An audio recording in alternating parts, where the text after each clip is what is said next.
Bahasa Inggris berarti ya? Semua ya?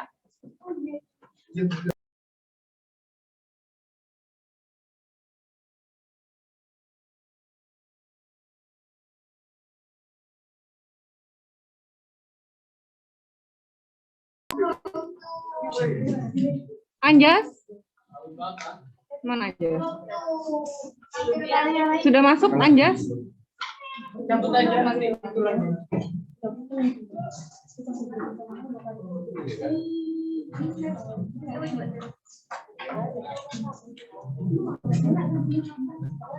Anjas.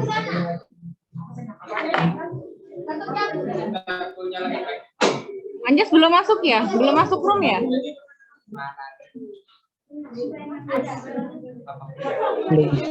Belum, Bu. Belum. Belum, Bu. Belum.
Tes, masuk gak?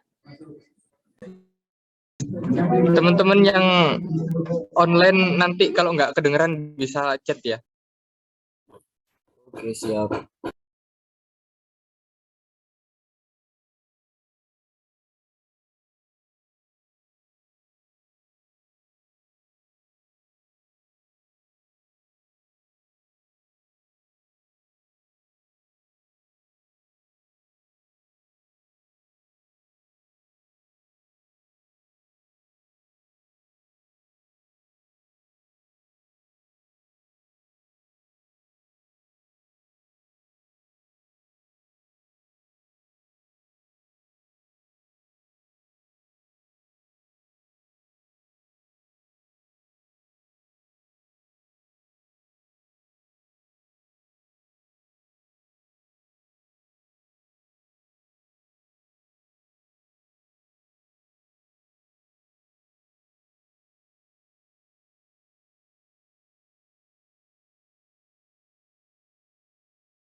non atau bintang. Yang kedua adalah atau ada kelompok atau dan berhubungan penampung sedang.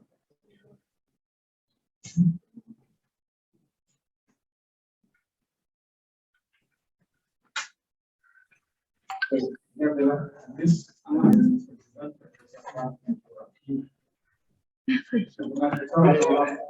merupakan sebuah yang memiliki dan diubah dari bagian tanpa ucap.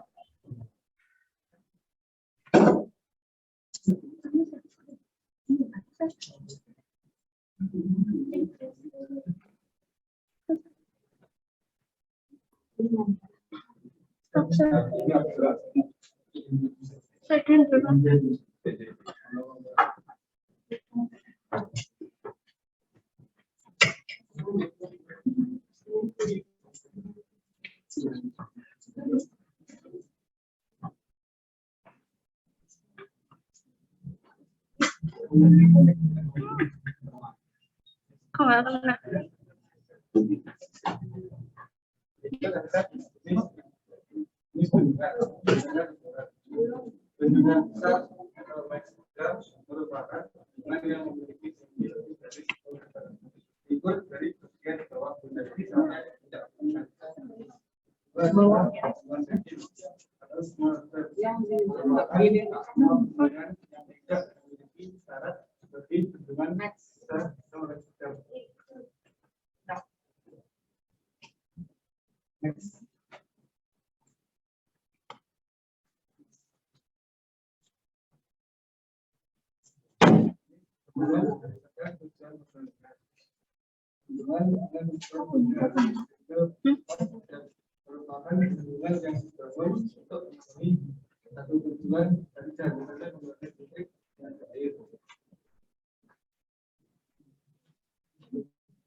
Berdasarkan penggunaannya, hubungan membentuk waduk.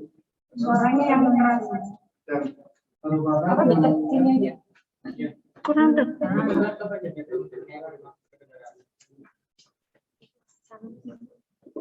merupakan bangunan yang dibangun untuk membentuk waduk yang berfungsi untuk menyimpan air pada waktu pengembalian agar dapat ditarik pada waktu yang berdekatan. Bendungan penangkap atau pembelok air intersection merupakan bendungan yang dibangun agar permukaan air lebih tinggi sehingga dapat mengalir masuk ke dalam saluran air atau terowongan air.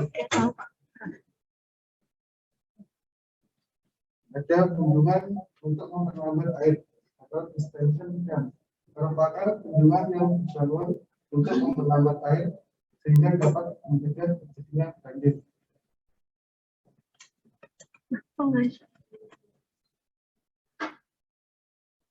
Ini bendungan berdasarkan jalannya air. Bendungan untuk dilewati air atau overflow dam merupakan bendungan yang dibangun untuk dilewati air, misalnya pada bendungan Makanya itu juga ikut Zoom. Jadi sekalian share screen, sekalian presentasi di sini. Kayak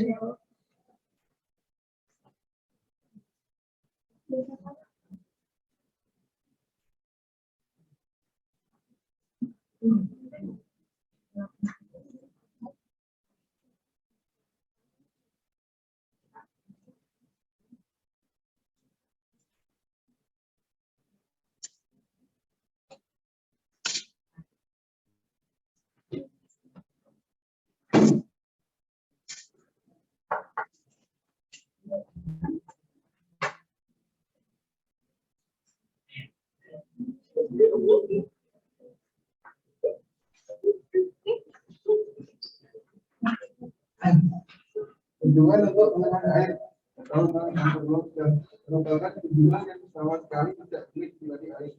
Kunjungan ini biasanya dibawa pada perbatasan kota tersebut dari kota salah satu kecamatan Batak.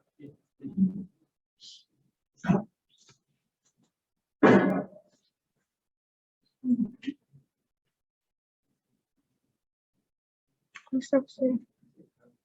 Kira-kira apa? Berubah ya. Zoom-nya ya.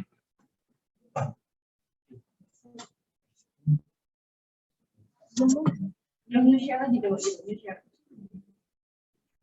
Hijau. Kamu ya, Chef? Ini belum berubah. Share, maju kiri. Bawa. Yes.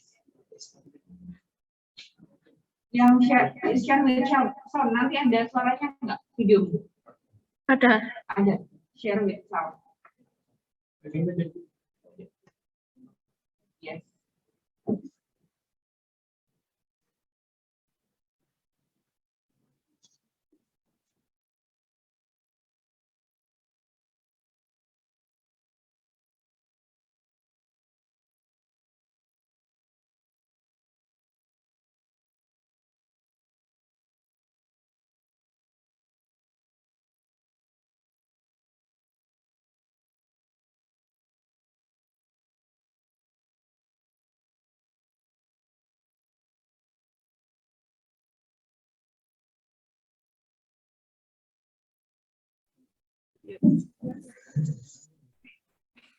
Berdasarkan kondisi ada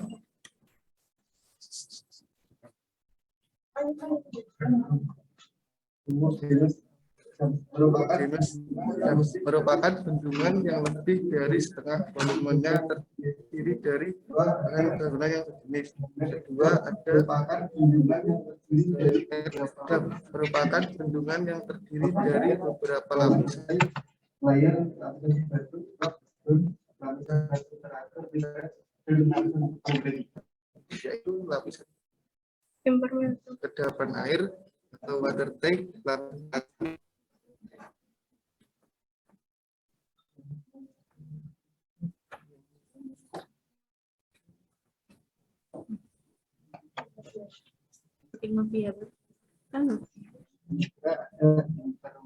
yang ketiga ada impermeable face dam, merupakan bendungan batu berlapis-lapis yang lapisannya setiap airnya diletakkan di sebelah hulu bendungan. Lapisan yang biasanya digunakan yaitu aspal dan beton bertulang. Yang keempat ada merupakan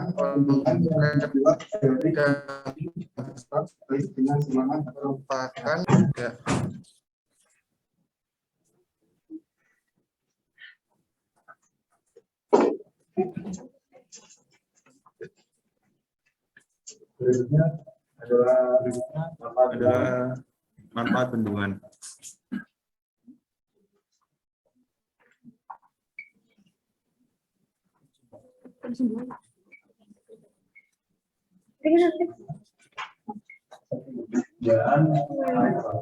Penyediaan air baku. Waduk selain sebagai sumber untuk pengairan sawah, juga dimanfaatkan sebagai bahan baku air minum di mana daerah perkotaan rata-rata air bersih. Di bawah merupakan gambar spam yang digunakan untuk proses air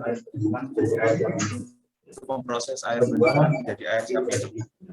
Yang kedua, irigasi. Pada saat musim hujan, air hujan yang turun di daerah tangkapan air sebagian besar akan ditampung sehingga pada musim kemarau air yang tertampung dapat dimanfaatkan untuk berbagai keperluan, antara lain sebagai irigasi lahan pertanian.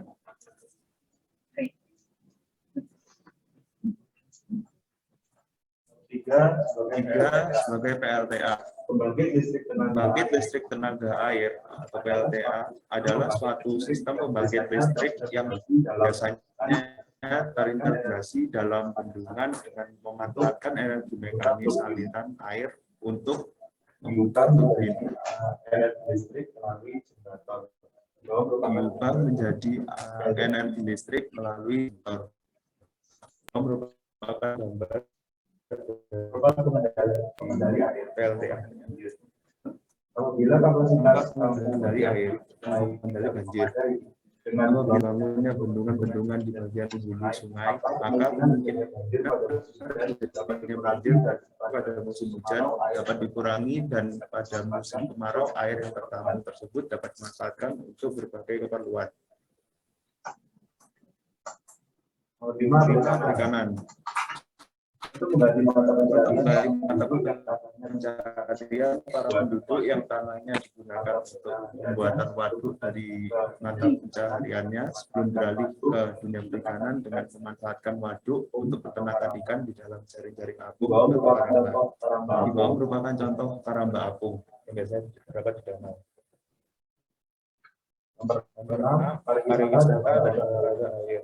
Dengan pemandangan yang indah, waduk juga dimanfaatkan sebagai tempat rekreasi dan selain tempat rekreasi juga dimanfaatkan sebagai tempat olahraga air maupun tempat latihan para atlet olahraga air. Di bawah merupakan gambar pariwisata yang memanfaatkan bendungan di atas ini. Selanjutnya adalah bagian-bagian bendungan. Berikut adalah gambar dari bagian-bagian bendungan. Bisa dilihat di sini ada badan bendungannya. Ini badan. Nah, badan bendungan itu adalah tubuh bendungan yang berfungsi sebagai penghalang air. Bendungan umumnya memiliki tujuan untuk menahan air, sedangkan struktur lain seperti pintu air atau tanggul digunakan untuk mengelola atau mencegah aliran air ke dalam daerah tanah yang lebih spesifik lagi. Nah,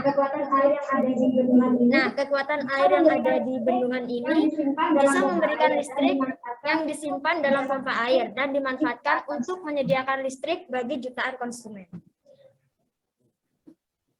Selanjutnya adalah fondasi.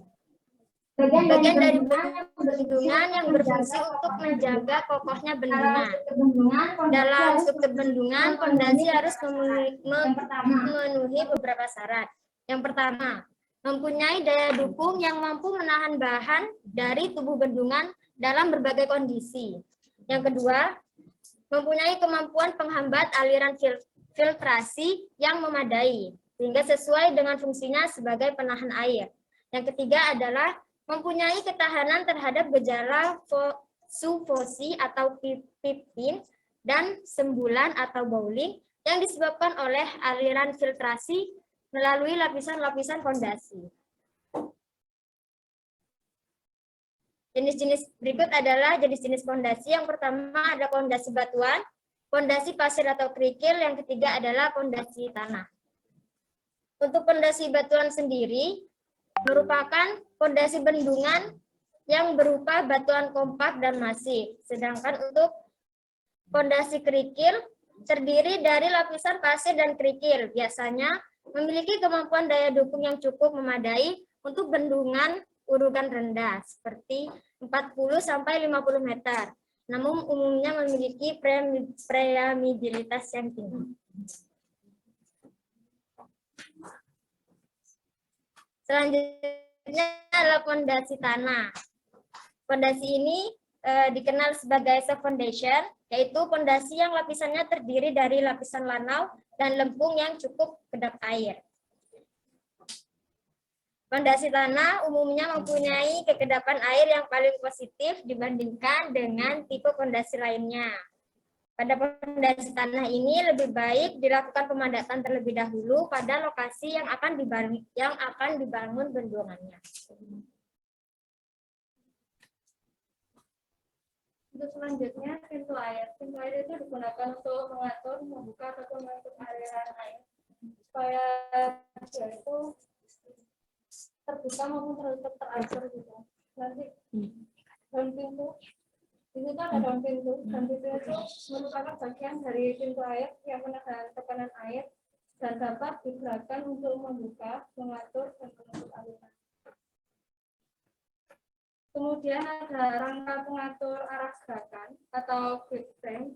Di situ merupakan alur dari baja, itu yang ada di atas itu, atau besi yang dipasang masuk ke dalam beton yang digunakan untuk menjaga agar gerakan dari jalur pintu sesuai dengan yang direncanakan.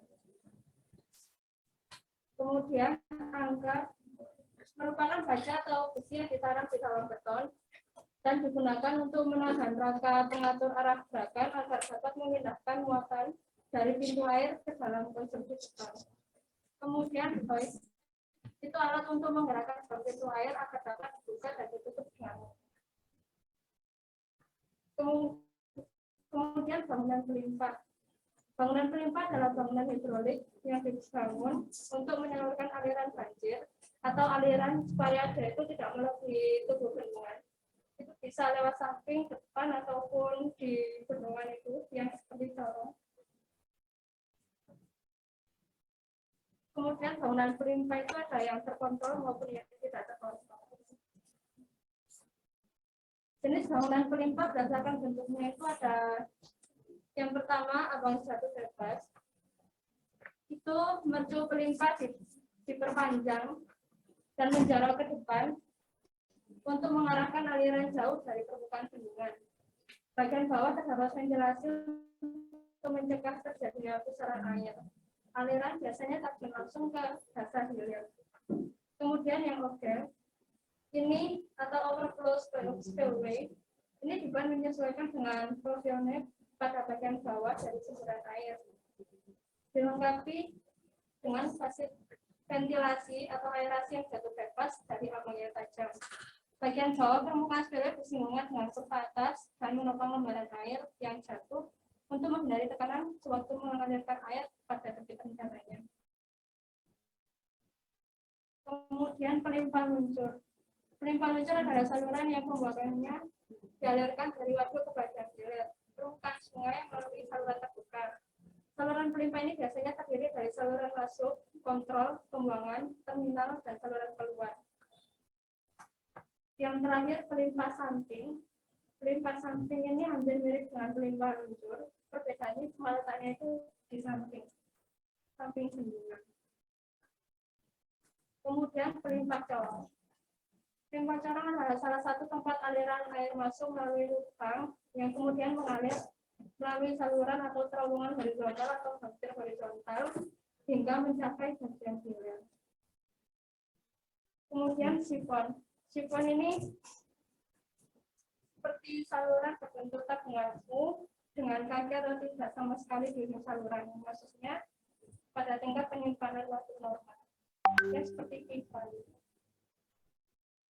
Kemudian reservoir atau waduk itu tempat untuk menampung air hujan.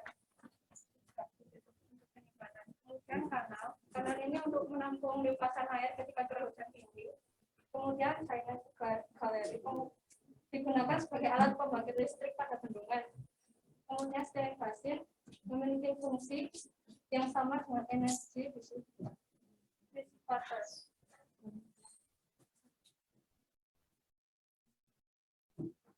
Kemudian katup. Ini fungsinya sama dengan pintu air biasa, hanya dapat menahan tekanan yang lebih tinggi. Merupakan alat untuk membuka, mengatur, dan menutup aliran air dengan cara memutar, menggerakkan arah melingkar, atau memanjang ke dalam saluran air. Baik, untuk selanjutnya adalah metode pelaksanaan pembangunan bendungan. Sebelumnya akan ditayangkan sebuah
setelah video yang telah ditonton, adapun metode pelaksanaan pembangunan bendungan.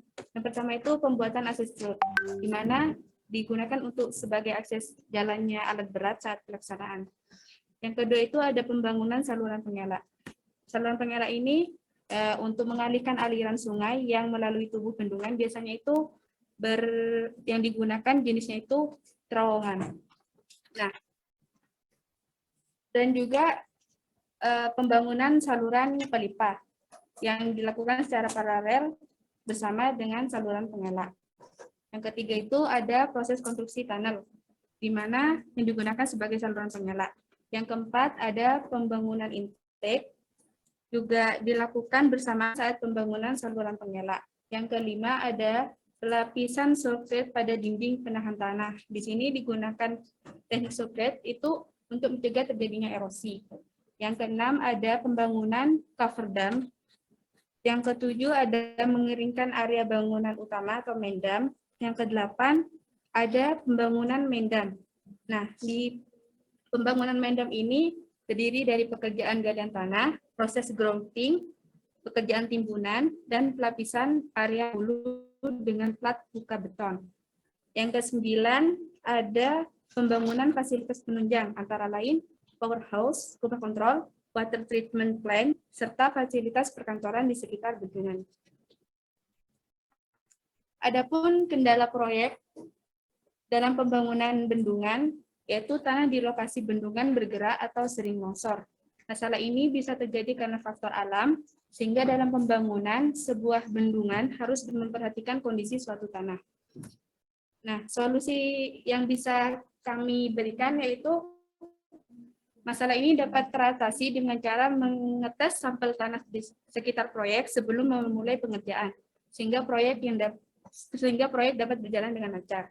Yang kedua itu dapat menggunakan dinding penahan dengan dibuat metode socket untuk mencegah terjadinya erosi atau longsor saat melakukan pekerjaan. Nah, di sini contoh dari asbrit draw bendungan. Kita mengambil contoh dari Bendungan Jatiluhur Purwakarta. Dapat terlihat peta situasi dari bendungan, yaitu ada gambar konturnya sendiri. Nah, di sini juga ada desain bendungan. Ini adalah bendungan Oesu Oetetra. Itu di sini juga menjelaskan tentang aliran air dari bendungan itu dan bangunan badan bendungan sendiri. Nah, dan selanjutnya merupakan gambar potongan longitudinal dari bendungan. Sekian penjelasan dari kelompok bendungan.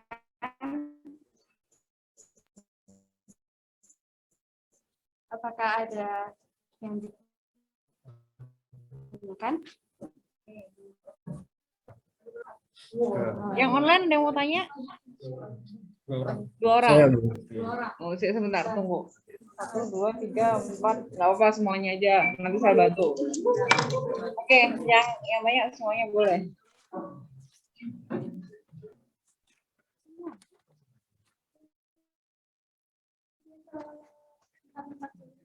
Boleh, 4. Untuk yang pertama, Andi Anissa. Ya.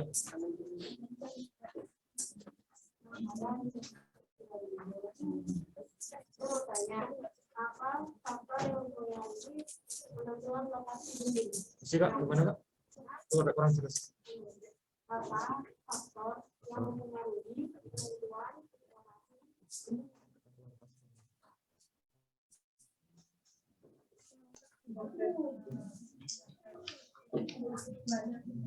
Siapa ada?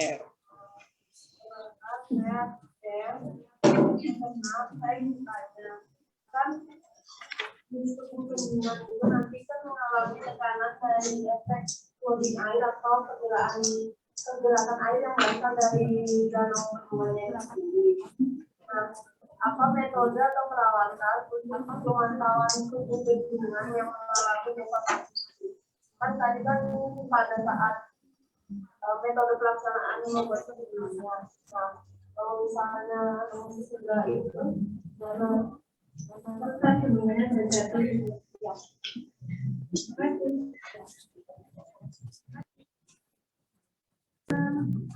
Mbak Rita, fenomena saya mau yang mau saya tanyakan itu tadi kan ada beberapa jenis sendiri. Nah itu kira-kira kriteria apa yang maksudnya yang untuk menentukan jenis birunya?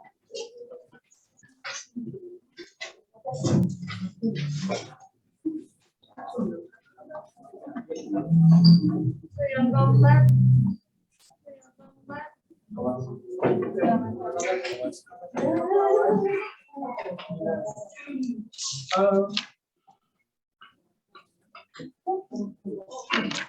apakah bisa jenis bendungan kecil difungsikan sebagai PLTA? Karena setahu saya PLTA itu biasanya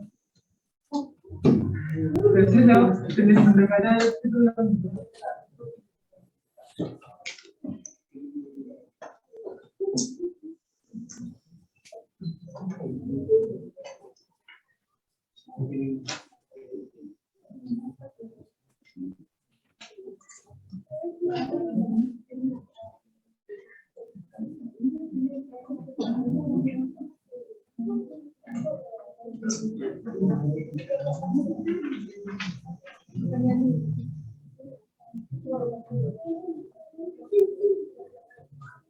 Yang online tunggu dulu ya, masih ada 4 pertanyaan dari yang offline.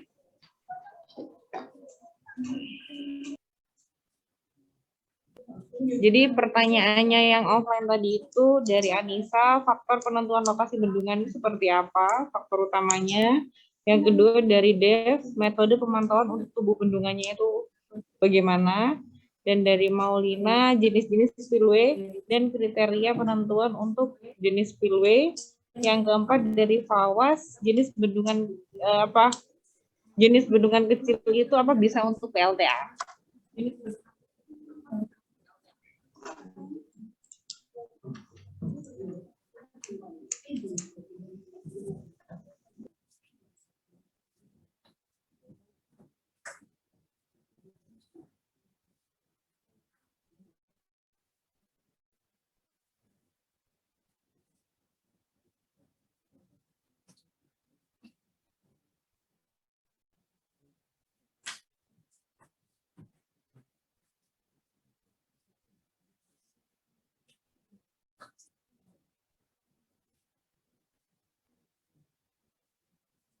masih ada beberapa yang lain.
Yang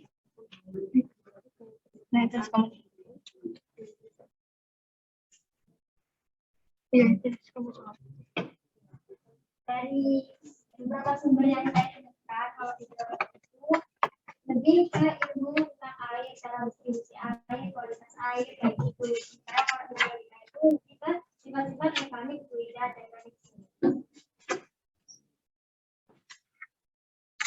Apakah bisa diterima? Apakah kurang jelas?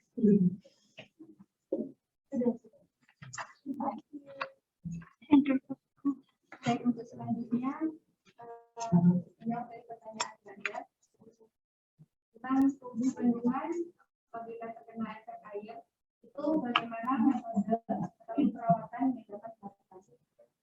Kelompok kami itu dari pelaksanaan pembuatan bendungan itu dilakukan pembuatan ini menggunakan metode seperti yang telah dijelaskan tadi. Karena metode seperti itu kekuatan lereng ataupun dinding tanah yang menggunakan beton atau mortar disatukan dengan mesin generator tinggi. Di mana pada umumnya itu pekerjaan seperti itu dikombinasikan dengan bondas dan pekerjaan senior. Jadi untuk mencegah hal tersebut bisa menggunakan metode satu. Kalau sudah dijawab. Apakah kurang jelas, Mbak Dev? Bisa diterima?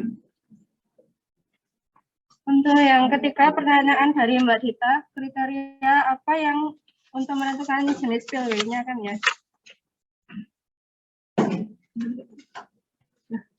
Untuk penentuan tipe pelimpah itu berdasarkan dari kondisi topografi, kemudahan pelaksanaan, biaya, serta efektivitas dalam mengalirkan debit banjir. Karena posisi pelimpah itu harus berada pada tanah asli, dia nggak boleh diurukkan. Makanya di situ dia perlu harus diperhatikan gitu.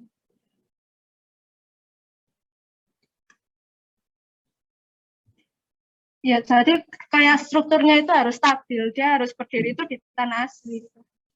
Ya, di tanah yang gerak. Nggak di tanah yang Ya, pernah diuji dulu tanya ini baik untuk ini atau tidak. ya. Gimana? Apakah ada sanggahan?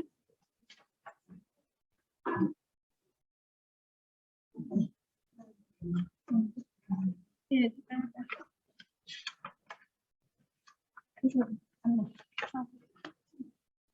gimana Mbak Dita? Apakah ada sanggahannya? Jadi dia itu kayak, kan kita melihat topografi, nanti kita melihat di situ kita survei dulu kan, terus nanti didata kayak kanan gimana, nanti berarti topografinya gini, nanti jenis kita pakai pelaksanaannya gini, nanti tipe bendungannya itu begini, gitu loh.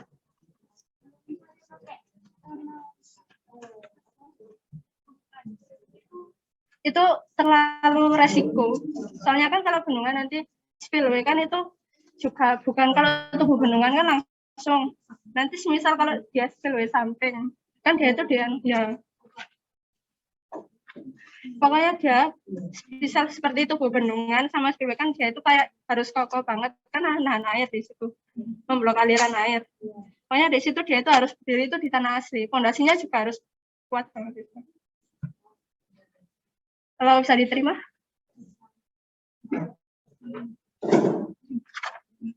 Kemudian pertanyaan Mas Fawaz. Ya, kemudian pertanyaan Mas Fawaz, apakah bendungan Ini memungkinkan ini bisa masuk sampai kata pembangunan bendungan.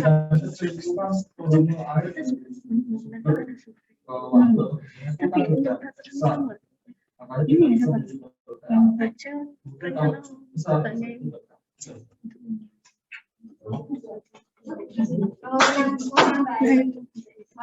Kalau bendungannya terlalu kecil itu debitnya itu dikhawatirkan tidak besar dan tidak menghasilkan listrik yang Nah, Tapi kalau tadi saya baca dari Kalau untuk pembangunannya sendiri itu dari kondisi geografis kan yang dulu. dilihat juga di situ ada ini loh, pada atas dan pada bawah.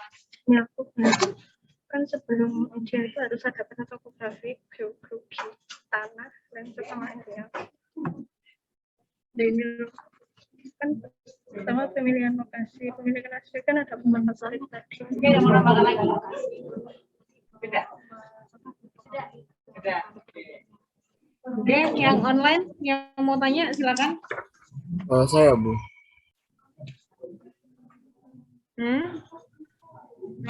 Sebelumnya izin bertanya, saya Rahmat Fajar Ali Febrianto, presensi 20, ingin menanyakan kepada kelompok bendungan. Nah, pada saat proses pembangunan bendungan, tentunya kan butuh lahan yang sangat luas. Nah, itu apakah sangat berdampak bagi masyarakat dan ekosistem sekitar? Dan jika itu berdampak, mungkin solusi yang tepat biar ekosistem di sekitar itu tidak rusak itu seperti apa? Mungkin seperti itu sih pertanyaan saya.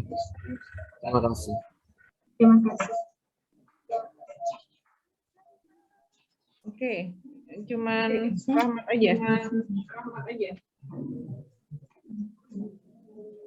Online? Yang lain? Terus apa yang saya? Oke. Sekarang Yang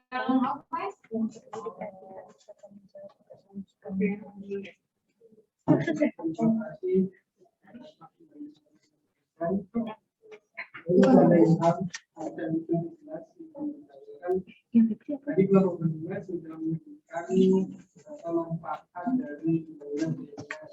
Itu sebagai satu instansi sebagai pemerintah menjadi bagian dan sebagainya. Nah, untuk mencapai manfaat yang maksimal itu sebenarnya apa yang diperlukan untuk bisa memaksimalkan manfaat yang tadi dilakukan. Terima kasih. terima kasih. Dikelayangkan. Yang pajak. Apa yang ditanya? Ulang.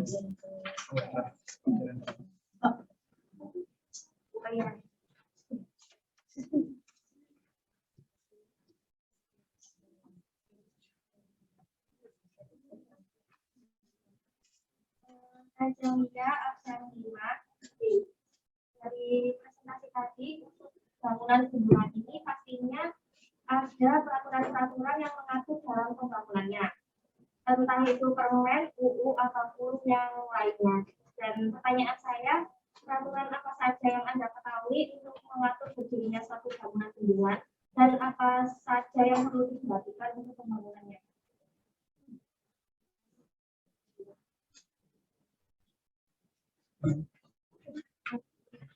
Itu faktor yang perlu diperhatikan.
Jadi pertanyaan yang offline ini tadi ada dari Novanda Ilham, studi kelayakan seperti apa sehingga dapat memaksimalkan manfaat untuk bendungan.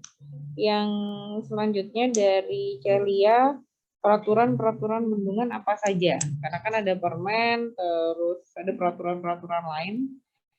Nah, itu apa saja?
pertanyaan dari Mas Febri. Itu kan pada pembangunan bendungan, apakah sangat berdampak ke masyarakat dan dapat merusak ekosistem sekitar?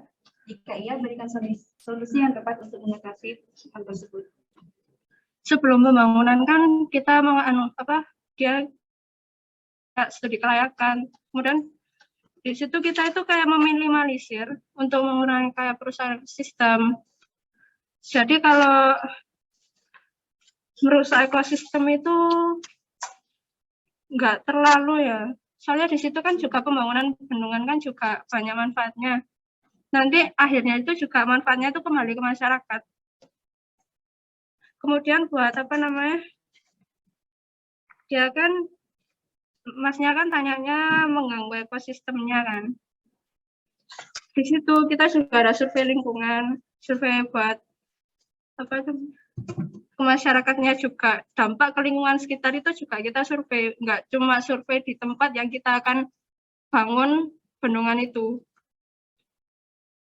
Kan di situ misal kalau mau membangun bendungan kan ada peta topografinya, geologinya, terus ada yang tanah kayak soil maps itu, kemudian aerial. Jadi kita itu juga sebelum membangun bendungan harus direncanakan secara matang-matang gitu loh. Gimana Mas Febri? Oh, ya, bisa diterima. Kalau bisa diterima? Ya, bisa. Bisa. Baik. Untuk selanjutnya pertanyaan dari Mbak Celia. Mohon maaf dari Mas Novan. Yang akan dijawab oleh Febri. Saya menjawab dari saudara Novan. Apa strategi bayaran untuk mencapai masyarakat bendungan? Yang pertama kita bersosialisasi pada penduduk sekitar untuk pendidikannya sebuah bendungan. Kayak rumah ke rumah ini sosialisasi. Terus membuat izin IMB ke pemerintah setempat atau instansi Mana itu? ke mengecek lingkungan sekitar sesuai AMDAL atau analisis dampak lingkungan. Itunya pertanyaannya. Yang keempat, potensi daerah tersebut apakah bisa didirikan sebagai pariwisata? Kayak kita melihat SDM-nya manusia kayak Maju itu bisa didirikan pariwisata. Kan bisa untuk anggaran daerah dan anggaran pemerintah. Bahkan bisa diterima masyarakat.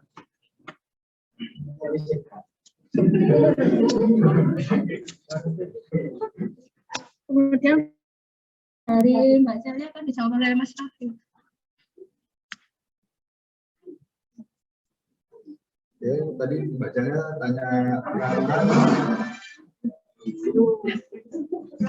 Mbak Celia tanya tentang peraturan yang mengatur tentang berdirinya suatu bendungan dan faktor yang perlu diperhatikan.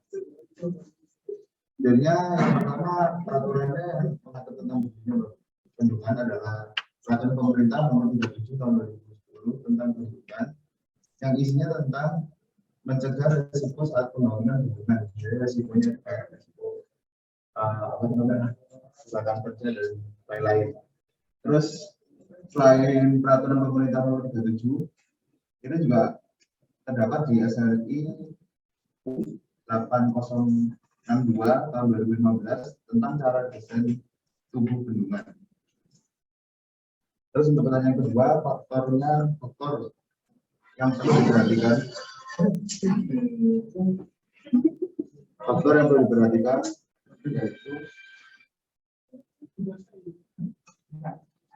perlu diperhatikan yaitu debit curah hujan, sumber daya manusia, kondisi geoteknik tanah, dan juga lokasi wilayah setempat. Cukup ada sembilan atau pertanyaan.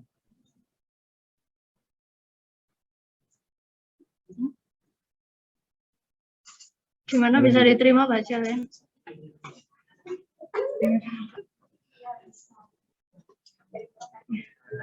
Terima kasih.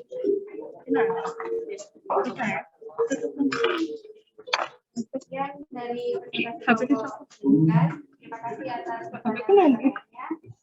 Dengan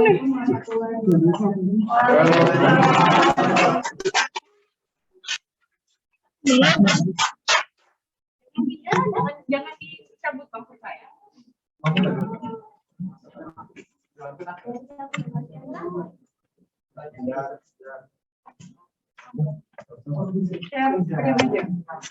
Ibu di sini ya. Iya, nanti saya jelasin. Yang mana?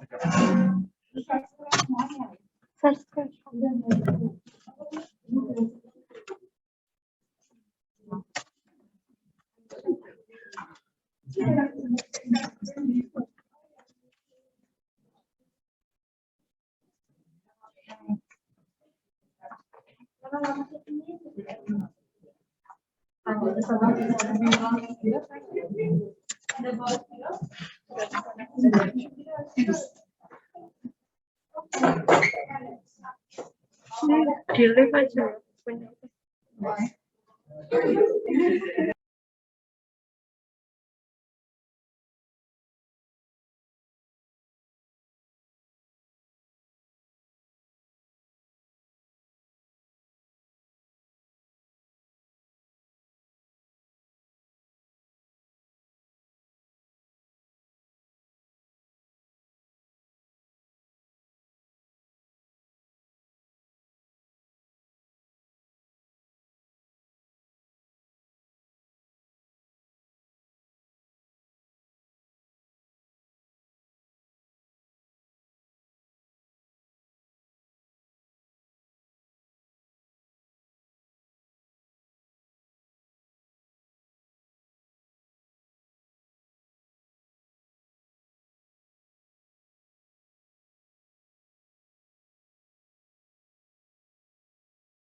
Kan nggak di Zoom.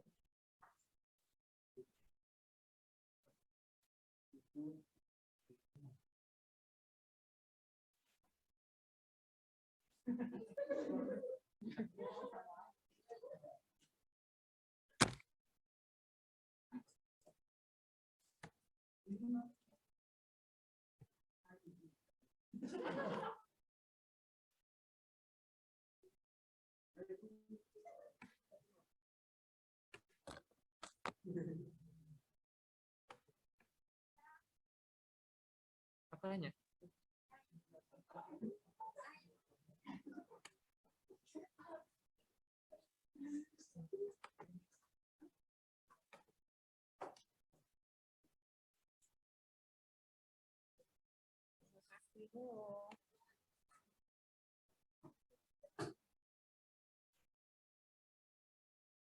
Ini mirror nggak berarti? Mirror ya? Di situ mirror nggak saya?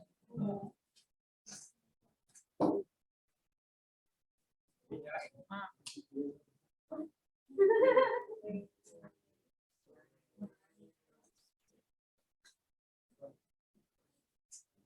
Mirror nggak sih saya? Kelihatan nggak?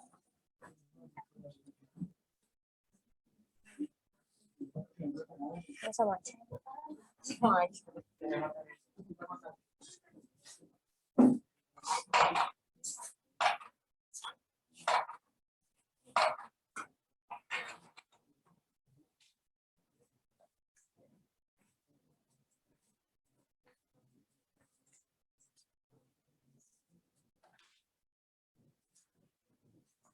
Mute.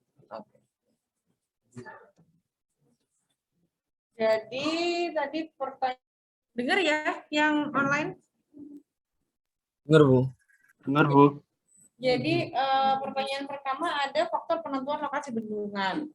Nah ini faktor utamanya.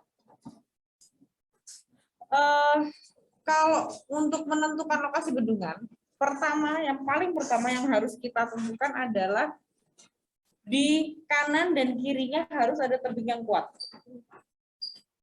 Lokasi bendungan itu kanan kirinya harus ada tebing yang kuat. Di video tadi ada nggak ya? Jadi misalnya nih, ini sungai, ini ya. Nah, di kanan kirinya ini harus ada tebing yang kuat. Untuk apa? Untuk menahan si bendungan. Bendungan loh ya, bukan bendung. Ya, oke. Itu satu.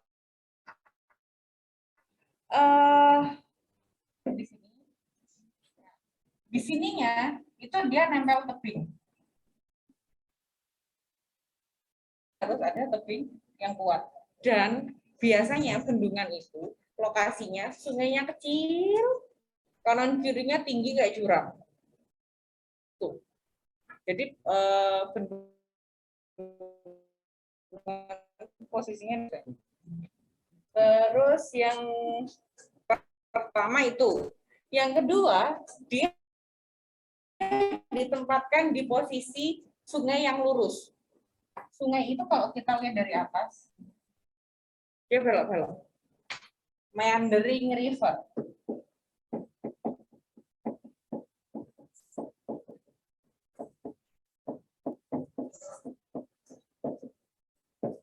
Sungai yang belok-belok, kelihatan ya itu ya. Oke. Ada meandering river namanya. Posisinya dia di sini. Yang lurus. Kenapa? Karena sungai itu, kalau sungai meandering begini, ya, nah, dia yang bagian luar cenderung tergerus, yang bagian dalam cenderung tertumbuk sedimen. Maksudnya, nah, ini dia bagian luar, dia tergerus terus. Biasanya. Ya, yang bagian dalam dia semakin lama semakin sedimen.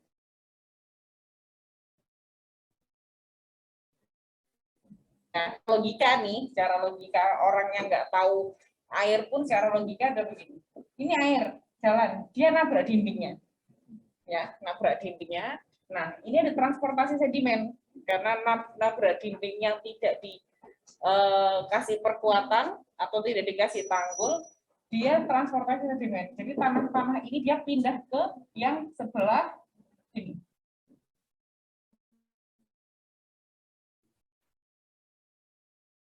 Nah, ini nabrak pindah ke sebelah sini. Sorry, sebelah sini. Jadi terus. Nah, kenapa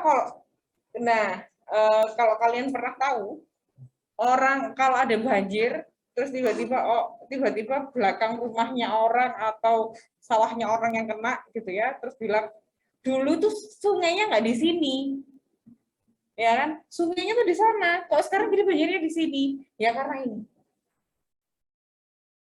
Karena dia juga, nah, semakin lama bertahun-tahun, bukan hanya puluhan tahun, bahkan ratusan tahun pun si bagian dalam ini tertimbun, akhirnya dibikin sawah sama orang, dipatok jadi rumah, belakangnya rumah. Tiba-tiba pas ada banjir besar datang dari atas, sungai itu mencari jalan yang cepat, air itu mencari jalan yang cepat untuk ke hilir, sehingga dia kembali ke arah yang pertama. Nah, makanya bendungan itu taruh di tempat yang steady, yang tetap.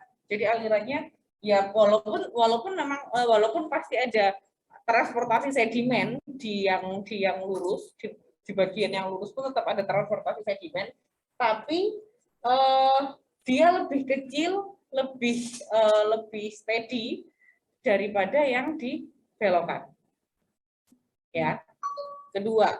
Ketiga, kita harus tahu bawahnya ini. Kita harus tahu lempengan bumi ini di mana? Patahan lempengan. Jangan sampai kita naruh bendungan ini pas ada tiba-tiba di sininya ada patahan lempengan. Kalau ini bisa kelihatan mata, ini bisa kelihatan mata, gitu ya.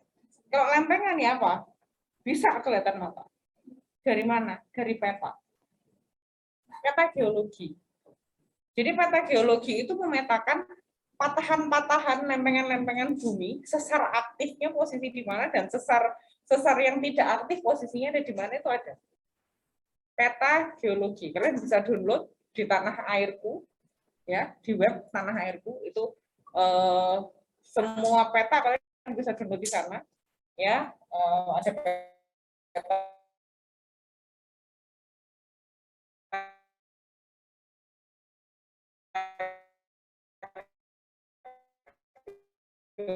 geologi, peta cekungan, apa lagi ya, 1, 2, 3.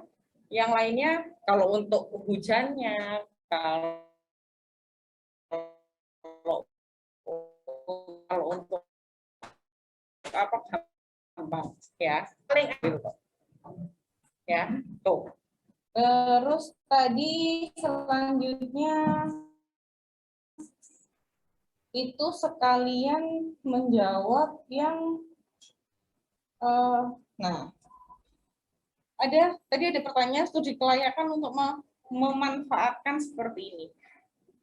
Sebelum kita merencanakan atau sebelum melaksanakan, sebelum konstruksi, kalau di mata kuliah apa ya, MK itu ya, yang ada perencanaan, ada feasibility study, terus ada ini apa?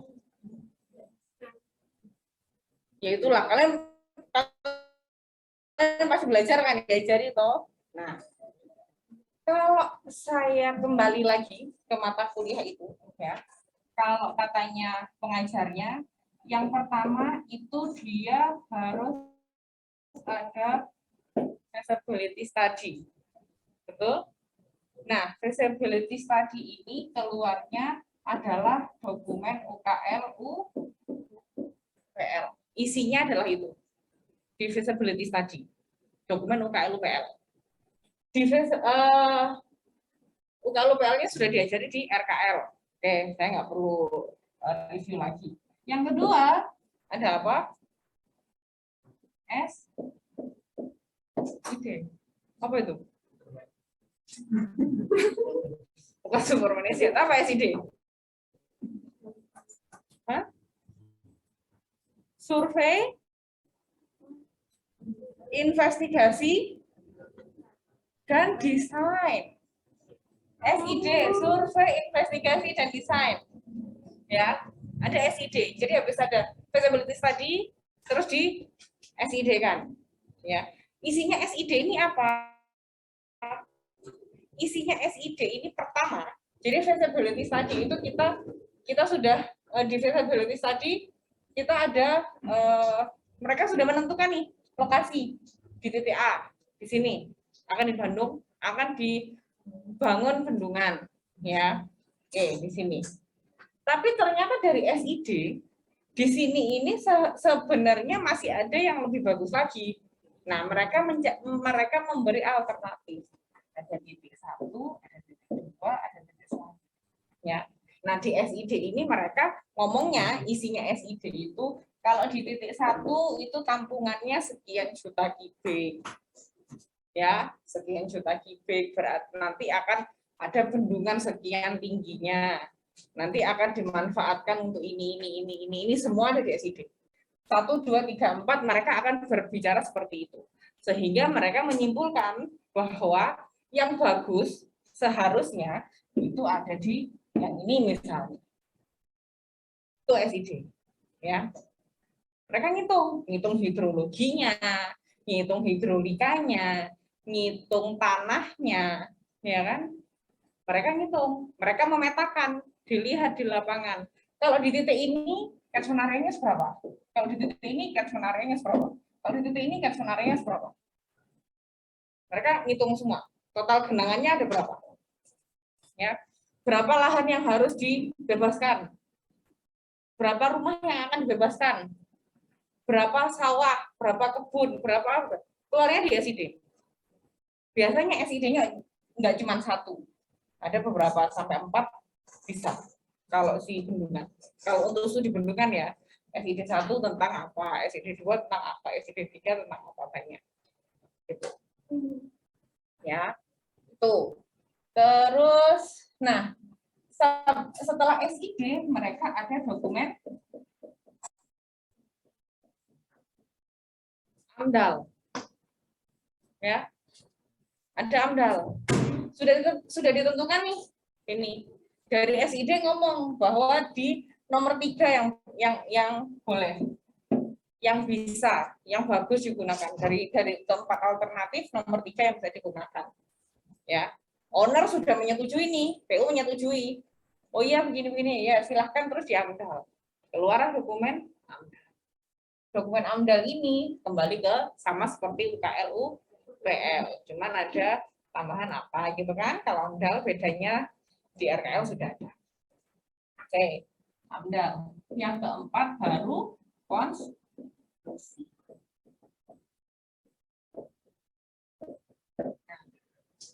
Di konstruksi ini bukan hanya kontraktor saja, ada yang namanya konsultan pengawas.